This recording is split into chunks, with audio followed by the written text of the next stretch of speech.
to another episode of the program, Security Affairs. I am Austin Peacemaker. Happy Independence, Nigeria. We are 57 years old as an independent nation. As we celebrate Nigeria's 57th Independence Day anniversary, it is key to beam our satellite on our armed forces, especially on their gallant and patriotic role in sustaining the nation's unity and independence.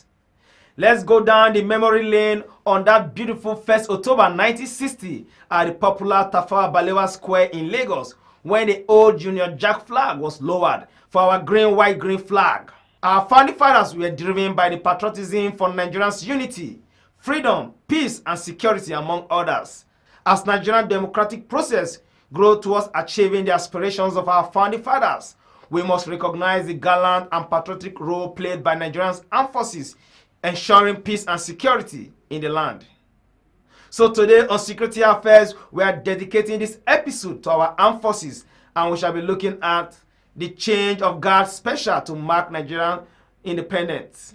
Meanwhile, let's go on a short break, and when we come back, we shall be taking a highlight of security news in the course of the week.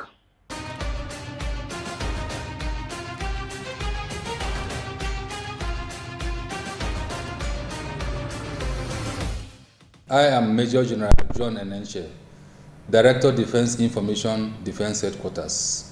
Keep watching Security Affairs on People's Television. I am Brigadier General S.K. Usman, Director Army Public Relations. Keep watching Security Affairs with Austin Peacemaker on People's TV. Following the continuous presence of the Nigerian military in the southeast on the Egweke 2 exercise and the whereabouts of the leader of the indigenous people of Biafra, IPOB, Nnamdi Kanu, the defense headquarters, has cleared the air on his whereabouts. Somebody asked me here, say, where is Kanu? And I told you that we don't know where he is. Are you not? If DHQ is telling you that we don't know where Kanu is, we didn't get me, I mean, he's not with us. So if now the court says that if Kanu doesn't come out, why don't we wait for that if first? The Director of Defense Information also cautioned the general public on sensitive information and unnecessary assumption on the ongoing exercise Egweke 2. Nobody raided his house. Nobody went to raid him. Nobody went to carry him for no reason. That must be very, very clear. I saw the militancy, not somebody told me, and I saw the actions there. The defense headquarters also reaffirmed that any Nigerian is permitted to live in any part of the country without fear of attack or intimidation, as the Nigerian military will always continue to do their duty in protecting lives and properties of Nigerians while also defending the territorial integrity of the nation. Leading the debate on the bill which seeks to establish Nigeria Police Development Fund, Senator Ibrahim said police force depends largely on the government for its operation and administrative through the annual appropriation. He regretted that budgetary allocation in recent times have been based on envelope concept which does not reflect the scope of responsibility and actual needs of the force. He emphasized the need for sustainable fund arrangement for the Nigerian police force in order to aid its effectiveness. Since the creation of the Federation, police force was under the federal control and it was made responsible to be funded by both the regions and the federal government. The force depends wholly on the government for its operational and administrative requirements through the annual appropriation. Unfortunately, budgetary allocations in recent times have been based on envelope system, which does not reflect the enormous size, scope of responsibility, and actual needs of the force. For the Deputy Senate President Ike Ekweremadu, there is a need to fund the Nigerian police adequately to carry out its mandate in line with the laws of the land. By Section 1621, all monies accruing to the federal government must be paid into a special account called the Federation Account. And monies from this account can only be distributed pursuant to Section 1623 amongst the federal government, the state government, and the local government. There's no room for maneuver. So no amendment, no amount of legislation here can change that, such that the police can benefit from the Federation account directly. In his contribution also, Senator James Manager said the centralization of the Nigerian police disrupts the proper functioning. He, however, called for a more decentralized police force. I'm sure those who are old enough will remember that at a time in the history of this country, the police force was decentralized. They used to have local authority policemen, and security was better. But right now, society is getting advanced, and people are getting more sophisticated, even the crime rate. But the centralization of the police force is affecting the security network in the country. And therefore, we need to look at it. And it was also abused, Mr. President, my respected colleagues. How local authority policemen, anybody who is a member of another political party, how they were publicly disgraced and embarrassed. We know all that, but society has advanced more than that. The bill was, however, referred to the Senate Committee on Police Affairs and Judiciary and Legal Matters for further legislative input and to report back in 4 weeks. The continuous seizure of large cache of arms at the nation's seaports and other locations across the country by the men of the customs and the other security agencies have called for serious concern by lawmakers in the Green Chamber. This ugly trend became more worrisome recently with the recent lapses observed in the nation's seaports in the Tinkan Island port, when custom checks had already cleared and released the cargo, only for same cargo to be re-intercepted and rearrested after a tip-off after it already left the ports. It is this concern that prompted a motion of urgent public importance by Honorable Obinna Chidoka from Anambra State to call attention to the dangerous trend at plenary on Wednesday. Gravely concerned that the January 2017 firearm shipment was intercepted by the Nigerian Customs after it was purportedly checked and certified free to go with its deadly cargo, and had indeed left the premises of the port when it was tracked down after a tip-off. Worried that the recent firearm seizure, which is second in this month and fourth in 2017, will appear to suggest that the syndicate behind the influx of firearms into the country has stepped up their nefarious trade, with far-reaching consequences for our dear nation, as firearms and light weapons are the lifeblood of organized crimes and criminality. Other lawmakers, while supporting the motion, agreed that urgent action must be taken to check the proliferation of arms, as it poses danger to the country with the high rise of armed banditry, kidnapping and other criminal activities, since the arms finally ends up in the hands of these renegades. Some also requested that Nigeria domesticate the ECOWAS Treaty on Arms and Proliferation as a way of checking the influx of small and light weapons in the country. The relevant agencies that are saddled with this should come to the floor of the House, because, of course, I know that the committees may have been liaising with them to ask questions. And so beyond asking questions, the thing we need to do is to find solutions. How do we stop this? How do we stop this? We have the issues of IPOD, we have the issues of Boko Haram, and all of them are using arms. We have even the issues of kidnappers. They use arms. Armed robbers use arms. So where are they getting these arms? Herdsmen, they are using arms. Of course, when we are growing up, we saw that even the herdsmen, they were carrying sticks. But these days, they will carry AK-47. And like my colleague just said, people can go to the market and buy AK-47 as little with any amount of money that is so mere that anybody can afford. I think that the parliamentary solution to this problem, at the very least, would be to domesticate the treaty on the proliferation of small arms and light weapons. Once Nigeria shows that commitment, then we'll be able to engage with other countries and speak about it institutionally about it. Furthermore, Mr. Speaker, sir, while I commend them for the port, the basic problem are the unmanned borders.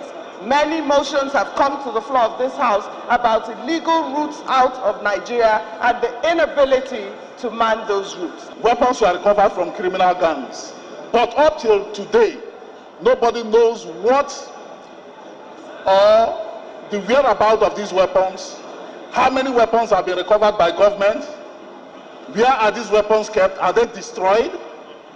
I think if you look at it, that's why when people say, yeah, there are guns everywhere in Nigeria, it's true. While they are trying to, stop weapons from coming in, the ones inside, no wonder you still see criminals having so many guns, while law-abiding citizens are at risk. The House commended the customs for the seizure, but encouraged it and the DSS to speed up investigations on the sources of these arms. The motion was adopted by lawmakers through a majority voice vote, as it calls on the customs and the DSS to brief the House on plans to rid Nigeria of the menace of small arms and light weapons.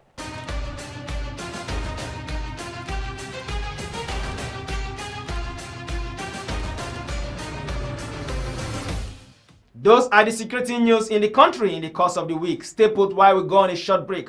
And when we come back, we shall be looking at the armed forces' roles in sustaining the nation's independence.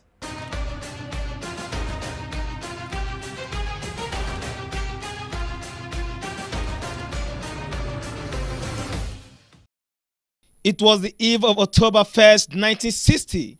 The day that the United Kingdom had set aside to grant Nigeria independence as a sovereign state. The beautiful memory of Nigerian independence from the Tafawa Balewa Square is recognized and celebrated annually by many Nigerians across the globe. 57 years as an independent state, the armed forces of Nigeria have continued to remain relevant, defending the territorial integrity of the Nigerian state, ensuring and sustaining the nation's independence.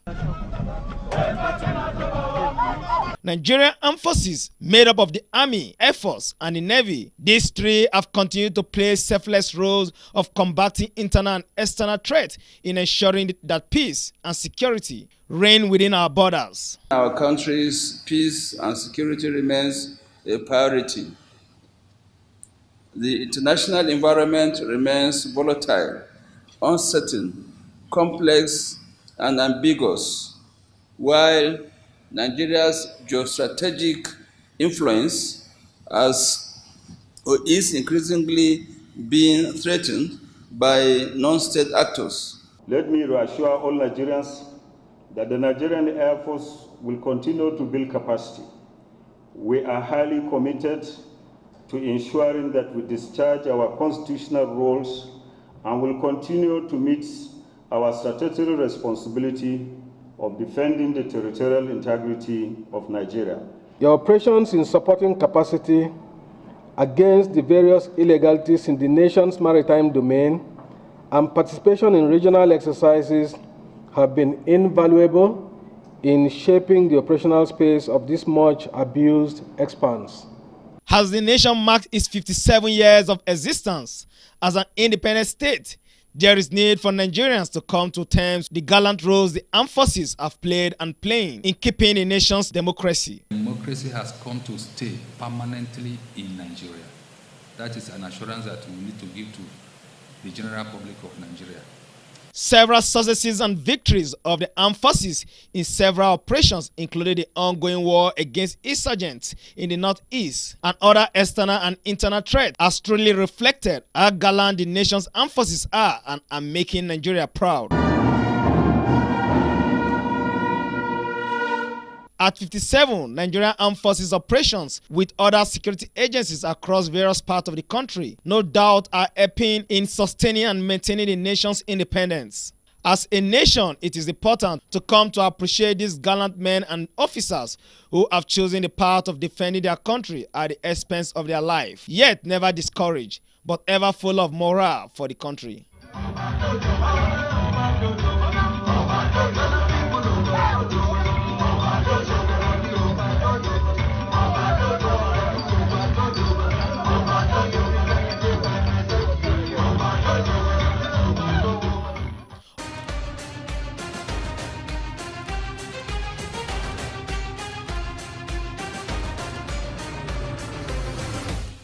You are still watching Security Affairs with Austin Peacemaker.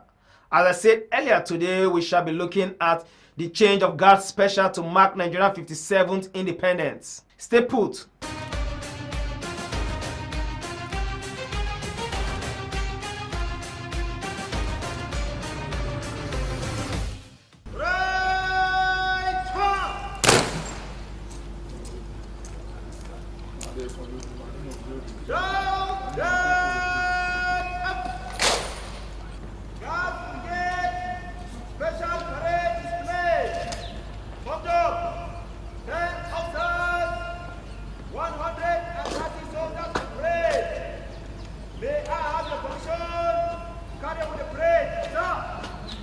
Direct!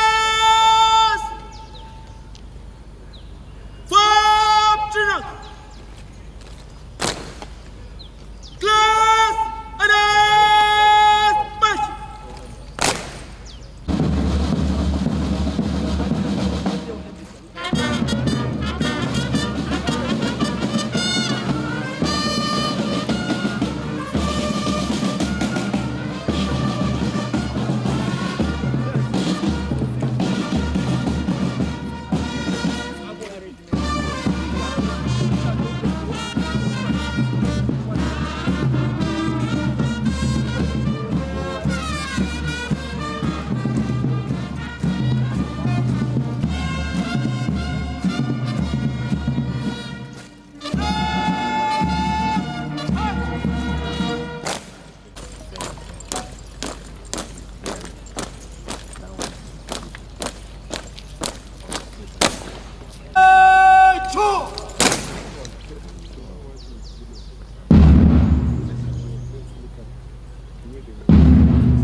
Haba.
Nigeria at 57.